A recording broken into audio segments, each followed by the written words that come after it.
జిల్లా పుంగనూరు నియోజకవర్గంలో మాజీ మంత్రి పెద్దిరెడ్డి రామచంద్రారెడ్డికి భారీ షాక్ తగిలింది. పుంగనూరు మున్సిపాలిటీలో 12 మంది కౌన్సిలర్లు వైసీపీకి రాజీనామా చేసి టీడీపీలోకి చేరారు. టీడీపీ నియోజకవర్గ ఇన్ఛార్జి చల్లా రామచంద్రారెడ్డి ఆధ్వర్యంలో మున్సిపల్ చైర్మన్ అలీం బాషాతో సహా మరో 11 మంది కౌన్సిలర్లు వైసీపీకి రాజీనామా చేసి టీడీపీ తీర్థం పుచ్చుకున్నారు.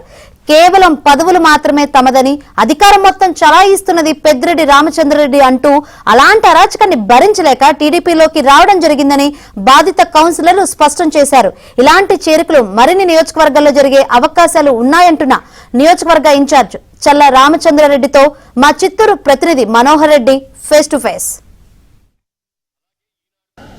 మాజీ మంత్రి పెద్దిరెడ్డి రామచంద్రారెడ్డి పుంగనూరు సొంత నియోజకవర్గంలో ఆయనకు బిగ్గు షాక్ తగిలిందనే చెప్పాలి. ఎందుకంటే ఆ పార్టీకి సంబంధించినటువంటి చాలామంది నాయకులు, కేటగిరీ వంటి వ్యక్తులు కూడా టీడీపీ వైపు చూస్తున్నటువంటి పరిస్థితి. ముఖ్యంగా పుంగనూరు మున్సిపాలిటీకి సంబంధించి ఈవేళ చైర్మన్తో సహా మొత్తం 12 మంది కౌన్సిలర్లు ఈవేళ టీడీపీ పార్టీలో చేరినటువంటి పరిస్థితి. మరి ఆయన గత 5 సంవత్సరాలు కూడా ఇక్కడ టీడీపీ శ్రేణులు కావచ్చు, ఇతర వ్యక్తులు కావచ్చు తీవ్ర ఇబ్బందులకు గురి చేసి నానా ఇబ్బందులకు గురైనటువంటి, ముఖ్యంగా ఇక్కడ టీడీపీ ఇన్ఛార్జి చల్లా రామచంద్రారెడ్డి కూడా ఆయన పైన పోటీ చేసి ప్రతి రౌండ్లో కూడా ఆయన్ను తీవ్రంగా ఇబ్బందులకు గురి చేసి ఒకానొక దశలో గెలుపు అంచుల దాకా వచ్చి ఆయన ఓడిపోయినటువంటి పరిస్థితి. ప్రస్తుతానికి ఆయన మనతో ఉన్నారు.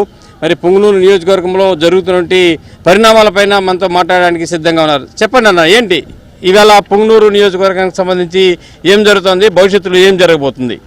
గత 5 సంవత్సరాలు ఈ పుంగనూరు నియోజకవర్గం కాదు, ఈ జిల్లాలో కాదు, ఈ రాష్ట్రంలో ఎక్కడ లేని అవినీతి, ఎక్కడ లేని దౌర్జన్యం చేసినారంటే ఈ పెద్దిరెడ్డి రామచంద్రారెడ్డి. అవన్నీ కూడా ఇప్పుడు ప్రజలు గమనించినారు.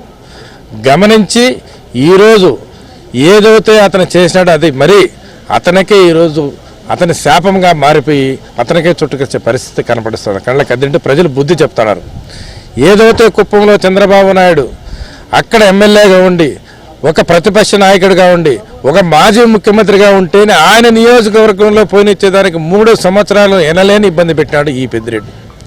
ఆ బాధ ఇతనికి తెలుస్తుంది. ఈరోజు ఎందుకురా చేసినావు ఈ తప్పులు పాపానని చెప్పి ఎసనపడే పరిస్థితికి వచ్చినాడు. పుంగనూరు మున్సిపాలిటీకి సంబంధించి చైర్మన్తో సహా మొత్తం 12 మంది కౌన్సిలర్లు అక్కడ రాజీనామా చేసి ఇక్కడ మీ పార్టీలో చేరినటువంటి పరిస్థితి. అంటే ప్రెస్ మీట్ పెట్టి కూడా వాళ్ళు చెప్పడం జరిగింది. అంటే ఏ ఉద్దేశంతో వాళ్ళని మీరు పార్టీలోకి తీసుకున్నారు? ఒకవేళ వాళ్ళకి ఏదైనా హామీలు ఇచ్చారా ఏంటి?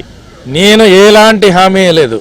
కాకపోతే 3 సంవత్సరాలుగా వాళ్ళు పార్టీకి చైర్మన్ అయినా కానీ నేను డమ్మీ చైర్మన్, పవర్ ఇచ్చినాను కానీ పవర్ లేదు. ఎలాంటి పవర్ లేకుండా పుంగనూరు ప్రజలకు ఏమీ చేయలేకపోయినాను. నా మనోవేదంతో 3 సంవత్సరాలు నేను చనిపోయిన పరిస్థితికి ఏర్పడినాను. ఏ కౌన్సిలర్ కూడా ఏ పని చేయలేకపోయినాం. ప్రజలు మాకు ఇప్పటికే బుద్ధి చెప్పినారు. అయినా మనోభావం కోల్పోయి అక్కడ ఉన్నాము. ఇప్పుడు మేము భరించలేము. ఈ రాష్ట్రానికి కొత్త ముఖ్యమంత్రి, బ్రహ్మాండం అనుభవమైన ముఖ్యమంత్రి వచ్చినాడు. పుంగనూరు పట్టణానికి ఈ 1 సంవత్సరం 2 సంవత్సరాల మేలు జరుగుతుంది.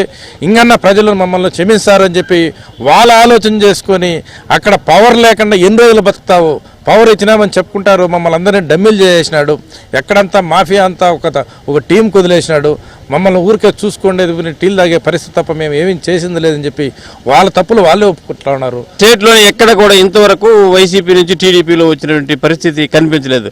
ఇక్కడ పుంగనూరు నుంటే ఆ పరిస్థితి స్టార్ట్ అయిందంటే దీన్ని ఏ విధంగా చూస్తారు? ఈయనే కదా ఈ తప్పుడు వ్యవస్థల్లో, తప్పుడు విధానాల్లో స్టార్ట్ చేసిన మంత్రి ఎవరంటే పెద్దిరెడ్డి రామచంద్రారెడ్డి.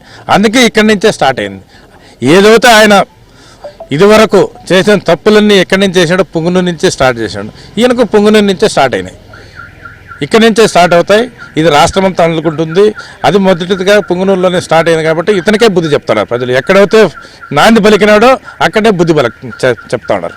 ఇది మొత్తానికి ఏదైతే ఈ 5 ఏళ్ల వైసీపీ అరాచక పాలన ఒక ఎత్తు అయితే, ఇక్కడ పుంగనూరు నియోజకవర్గంలో పెద్దిరెడ్డి యొక్క అరాచక పాలన అనేది చాలా శృతిమించిపోయింది. అందుకే ఈ ఎన్నికల్లో ఆయనకు అతి స్వల్ప ఓట్ల మెజారిటీని ప్రజలు ఇచ్చారు. అది అసలు గెలిపే కాదు అనేటువంటి ఒక అంశాన్ని కూడా ఇక్కడ చాలామంది టీడీపీ శ్రేణులు కావచ్చు, అదేవిధంగా ప్రజలు కూడా వ్యక్తం చేస్తున్నటువంటి నేపథ్యంలోనే అక్కడ ఉన్నటువంటి వైసీపీ శ్రేణులందు కూడా టీడీపీలోకి వచ్చేటువంటి అవకాశాలు చాలా వరకు ఉంది. అన్ని అంటే సర్పంచులు కావచ్చు, ఎంపీటీసీలు కావచ్చు, అన్ని వర్గాలకు సంబంధించిన ప్రజాప్రతినిధులు త్వరలోనే టీడీపీలోకి వచ్చేటువంటి అవకాశాలు ఉన్నాయి. కాబట్టి ముఖ్యంగా పెద్దిరెడ్డి ఈ 5 ఏళ్ళు అంటే ఈ గత 5 ఏళ్ళు అనుభవించినటువంటి అరాచక పాలన తిరిగి ఆయనకే అంటకట్టేటువంటి ప్రయత్నం కూడా ఇక్కడ ప్రజలు తగినటువంటి గుణపాఠం చెప్పారనేటువంటి ఒక విషయాన్ని కూడా ఈవేళ ఇన్ఛార్జి చెల్లా రామచంద్రారెడ్డి స్పష్టం చేస్తున్నటువంటి పరిస్థితి. వీడియో జర్నలిస్ట్ మహేష్తో కలిసి మనోహర్ రెడ్డి, ఏబీఎన్ ఆంధ్రజ్యోతి, పుంగనూరు నుంచి.